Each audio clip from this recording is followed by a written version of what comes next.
went up to give some greens to the chocobo. And you...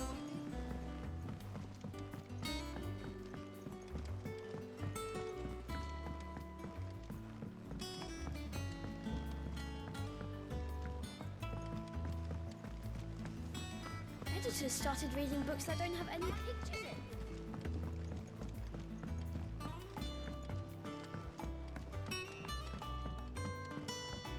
If I don't come up with something soon. You'll be pleased to hear that Blackthorn's started work on the plating. Excellent. 1 down, 2 to go. So, what's next? The helm, of course. For this, we'll be repurposing fallen scrap. Salvage from the ruins? I thought that material was all but impossible to work. Ah, but we don't have to. I'm sorry. Just so happens there's one particular ruin that's broken into exactly the right shape and size pieces for what we need. What's the name back there? I'll give you all the details. What's her name? Right.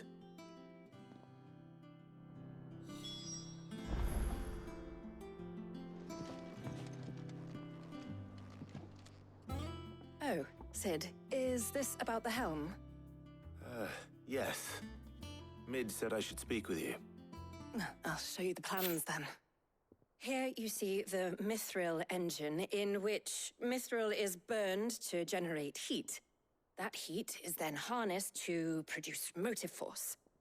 Excess heat is dealt with by means of the thermal displacement stack, which disperses it into the surrounding air. Now, were we to rely on thermal plating alone to achieve this effect, the rate of excess heat buildup would far exceed the displacement coefficient of the plating. In other words, the reactor would overheat and eventually explode. This is where the helm comes in. It connects to the plating, you see, and serves as a sort of thermal sink to absorb all that excess energy. Our experiments have shown that fallen ceramics are remarkably thermophilic. They can withstand and absorb levels of heat far above anything we are able to make today. And not only that, they're also waterproof and immune to rust, making them the perfect material for our protective hood. Why, if sea or rainwater were to enter the reactor proper, it would vaporize instantly. The forces produced would tear the ship from stern to... You can stop there. I understand. Mid said we might be able to use parts of a fallen ruin. Where would I find it? Ah, yes. It's in Lorbert's Pass, near Lostwing. The thing is, well, I probably should have arranged to have the pieces we need brought here sooner. You see, a certain unwanted visitor has taken up residence there. It's no longer a matter of just walking in and taking them. It's, going to be considerably more dangerous than that. I see. Then I suppose I'd better deal with this unwanted visitor for you. Would that help? Oh, very much. Thank you, Sid. I'll gather my team and head there right away. We'll meet you outside the ruins.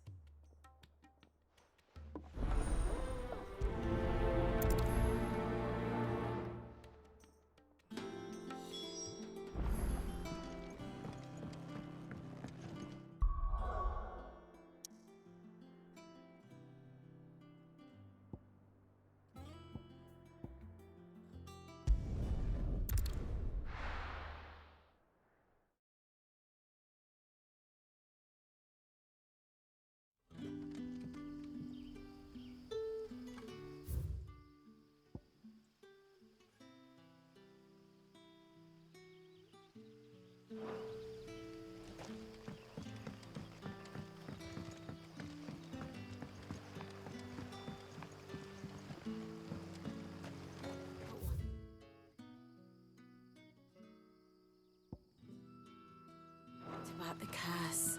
Can't you use the crystals?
There you are, Sid. Thanks so much for coming. The, ruins are just over there, as is the creature I told you about, I'd imagine. Would you mind? Of course. I'll be right back.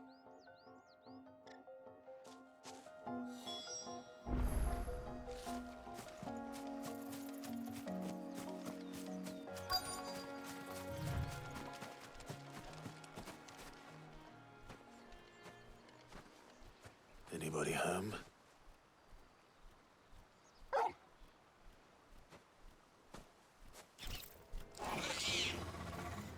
This must be our unwanted visitor.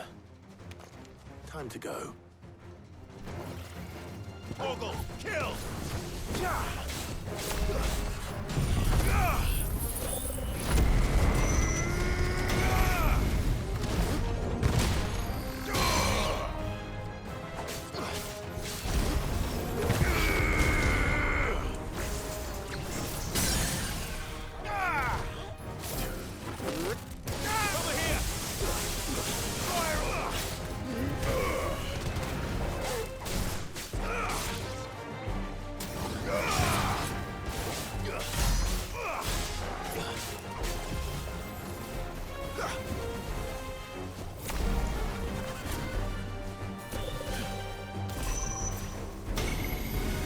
Nice try. Too slow.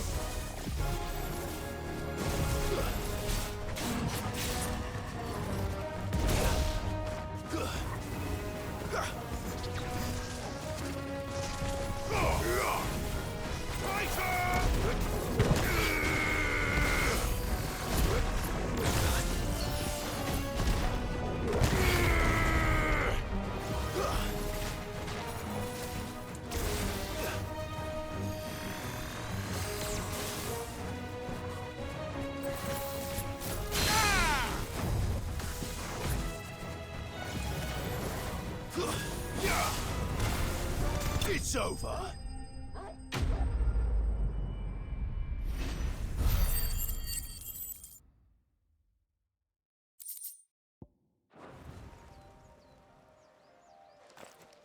The things I do for you, Mid.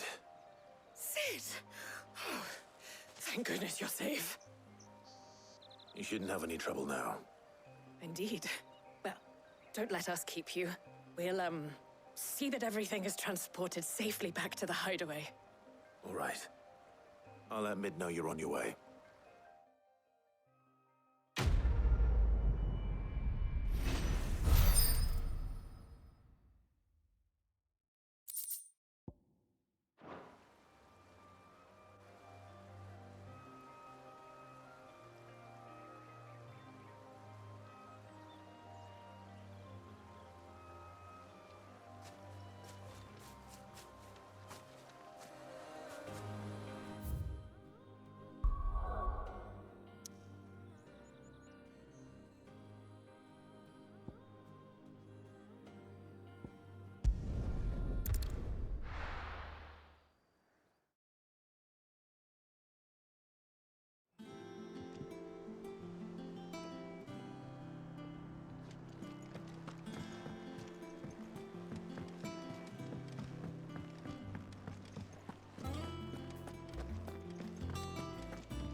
Editors started reading books that don't have any pictures in.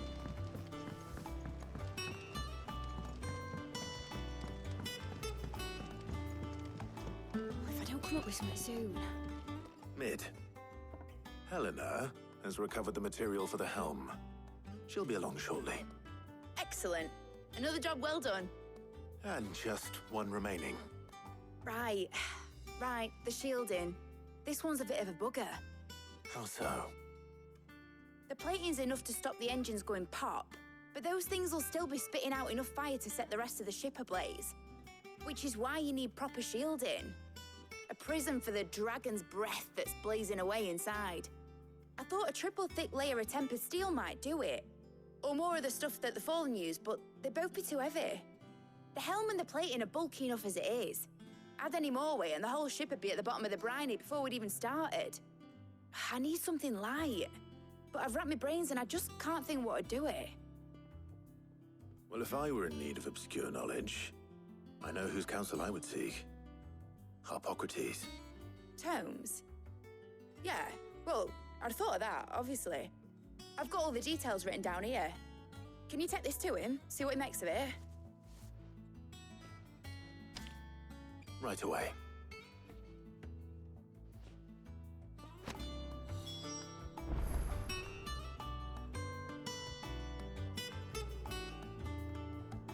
I've been going round in circles trying to find something sturdy enough to withstand the fire of the engines, but light enough not to sink the ship. Should have bothered old Tone sooner. If anyone knows something I don't. I think Mid might need some help.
Harpocrates, do you have a moment?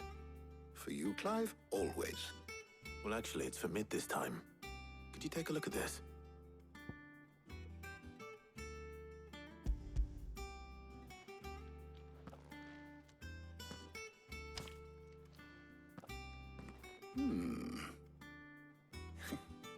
Shielding for a mithril engine. Whatever will that girl think of next? And what are these notes around the edges? She has some specific requirements for the materials. The shielding needs to be able to resist extreme heat on the inside, and yet remain cool enough on the outside not to set the ship alight, while also being light enough not to sink it. As you can imagine, she's struggling to find anything that meets her needs. I see.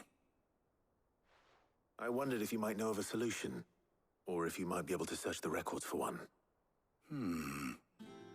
Perhaps it is not a different material she requires, but a different approach. What do you mean? Consider the lake we have made our home. Its blighted waters eat away far more quickly than fresh water or even brine, at timber and steel alike. And yet, we have made a home here from those very materials nonetheless. We have. But Bardolph must varnish every board twice over to keep it from rotting. And Obelus complains that without a constant supply of pitch. I see. Early Gregorian histories speak of a preparation known as moon dew. It is said to be able to resist even the most ferocious flames. Before the dragoons tamed the worms and wyverns of the realm, nobles would daub their castle walls with it in order to guard against dragonfire. So if we could recreate it... It might be applied to some material or other in order to provide the protection Mid requires. As to how best to apply it and to what material, perhaps Bardolph and Obelus might be of assistance. I shall speak to them and see what wisdom they might have to offer. If you would be so kind as to procure the necessary ingredients, I shall discuss the specifics of how it might be most effectively put to use with our two friends. The knowledge of the past may yet prove useful to we of the modern era. Thank you, Hippocrates. And since you're asking others to help you, perhaps I should too.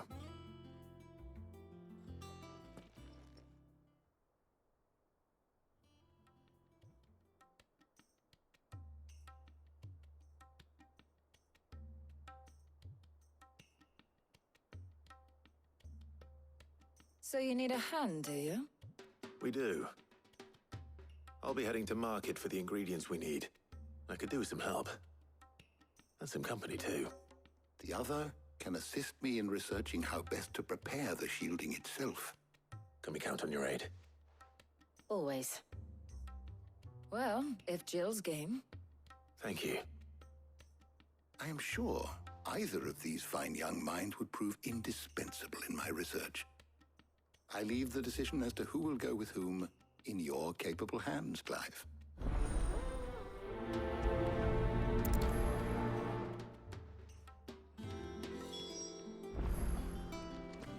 Shielding that guards against even the most ferocious flames. We could have done with some of that on Drustinus. I doubt I would have survived that place with or without it. A trip to Northreach, though, I think either of us could handle. So, Clive, have you made your decision? Who will accompany you on your little excursion?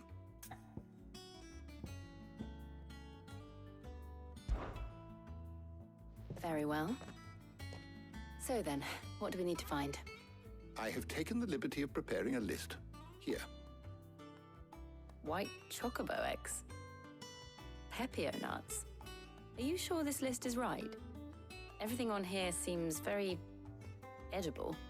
I would have thought the ingredients would be a little more exotic. Though these items may seem mundane, they have potent effects that are rarely exploited, effects for which they were once highly prized. So much so, in fact, that they were harvested almost to extinction, hence moon dews having fallen from favor. Now, of course, they can be obtained with ease. You should be able to find everything you need at the market in Northreach. Is that so? I've been meaning to visit Northreach anyway. I'll set out now. Join me there when you're ready. I will. Until then. You two enjoy yourselves. You too, Talia.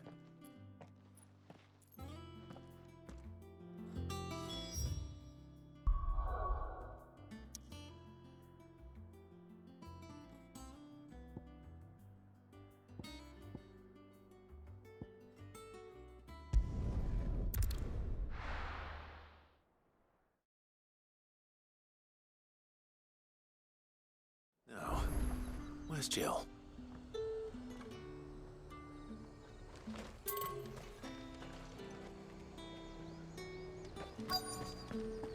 Keep them pilchards nice and chilled. Are those Pepio nuts? I can never tell. How goes the hunt for ingredients? I've only just started. I'm sure everything we need is somewhere amongst all these stalls, though.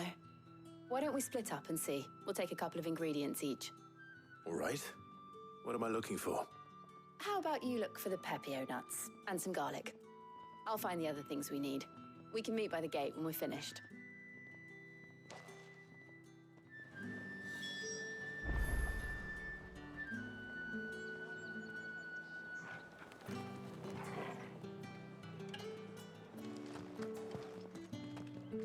Up! You'll not find a bruised pippin in the... Fresh cuts! Come and get them before they're gone. Any friend of the innkeeper is a friend of mine. Ah, yes.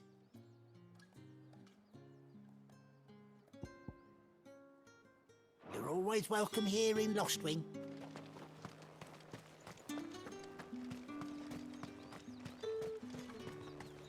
There's talk at the glass... What do you want? If that's what you want.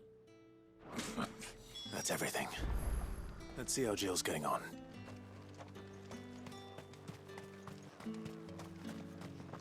All anyone ever wants anymore.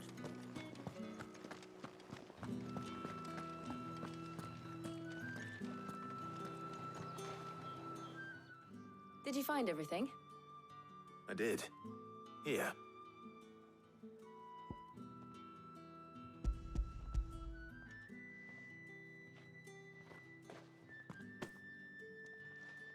Garlic and pepio nuts. Perfect. Now all that remains is for Harpocrates to somehow turn all this into what Mid needs to keep her engine cool.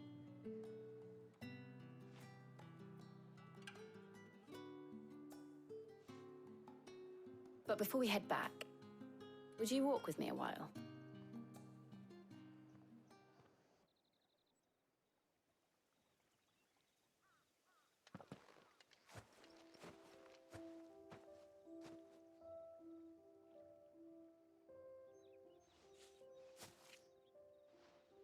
Thank you for asking me to help you today. It makes a nice change. It does. It's good to get away from all the battle and bloodshed for once. Just being here reminds me of when we were children. Do you remember? Walking down Market Street in Rosalith, taking in the sights and smells. How could I forget? What with Torgal's antics. Remember how his nose would prick up at the scent of sausages? He'd go racing away and we'd have to go running after him. We wouldn't catch you now, would we, boy? Was there anything you wanted to buy for yourself while we're here? There was, yes. Well, sort of. Molly in the kitchens told me about a place that sells particularly good pies. Thought you might like to share one with me. I would. Thank you. And I saw some bread.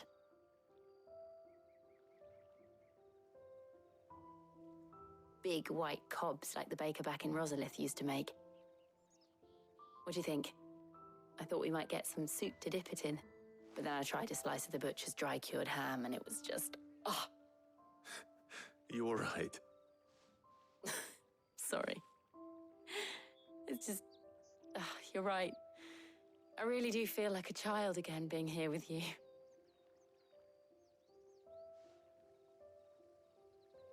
Clive. Is it wrong of me to enjoy this? No, Jill. This is how life should be. And it's how our lives will be when our work is finally done. When we can live on our own terms. I hope so. Thank you, Clive.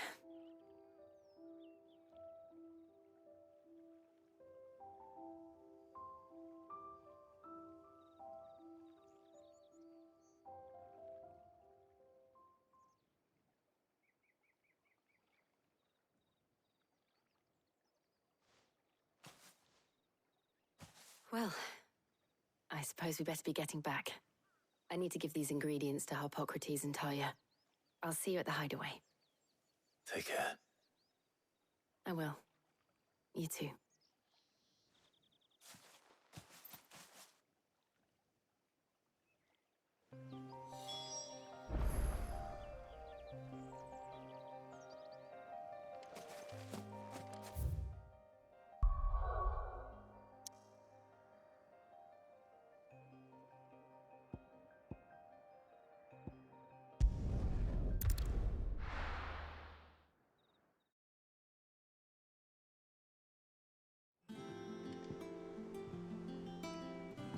I wonder how Harpocrates is getting on with the moon dew.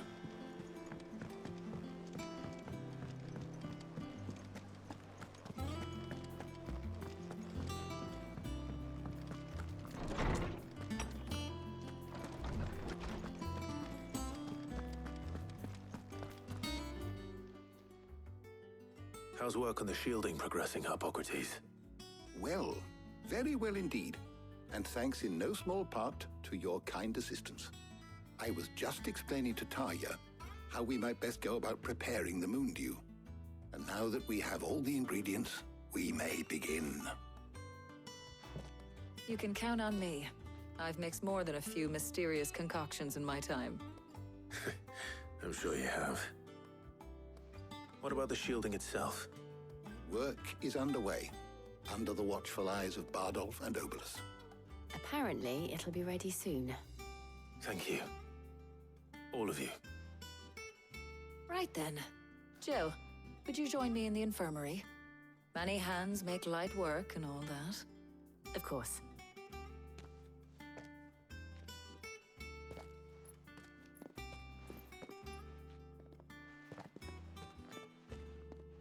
Oh, and Clive, thank you.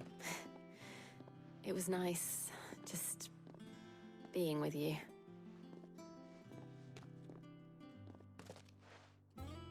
It appears our work here is almost at an end. A shame. I was enjoying playing the man of action for once. When both the shielding and the moondew are ready, it will merely be a matter of applying the one to the other. Followed by a rigorous process of testing and retesting, of course. Perhaps someone ought to warn young Mid of that. Leave it to me. Thank you, Hippocrates.